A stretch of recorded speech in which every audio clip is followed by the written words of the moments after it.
Biz lamповый заводда иштейбиз. Жума намазына келе албай атабыз.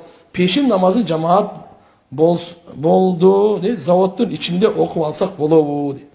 Караңыз, ламповый заводдо смена менен иштеп бир жума келбей, кийинки жума келесизби же жума сайын да келе албай каласыңарбы? Кандай болуп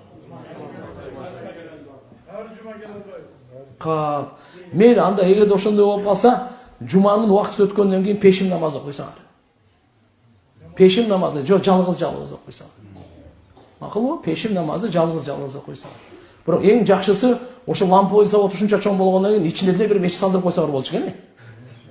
Сыягы жок, серьезно сүйлөшкүлө мечитти мен салдырып берейин мен. Мындай кылайлы. Мен куда калса ошого спонсорду мечит салып бере турганда мен таап берейин. Ламповый заводуңуздарга куда калса өзүңүздөр уруксат алып, элдин демилгесин жакшынакай чырайлуу кылып, ысык суу, муздак суу кылып. Мейли. Не дейт? Начальник сизби? Сизби? Аллаху акбар, иш бүттү анда мен. Эми билбей эле отурган турбаймынбы? Кудай бизде ак үйүбүздө мечит бар, сыймыктанабыз.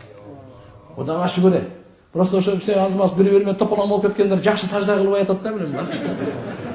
Болбосо иштин баарын эле бүтмөк. Туура түшүнүп элечи, туугандар. Ошо баардыгы бүтөт, Кудай кааласа. Жакшы ниетте болойлу. Мамлекетибиз өнүгөт, өсөт, көрөсүз го, жакшы жолдобуз. Кичине ылдый өдө болот, аны туура түшүнүш керек, баардыгы жакшы болот. Буюрса. Аны мына сүйлөштүк а мындай. Эгерде силер бир чечимге келип неме кылсаңар, Кудай кааласа мынакей силерге оңой азыр иш бүтүп кетти.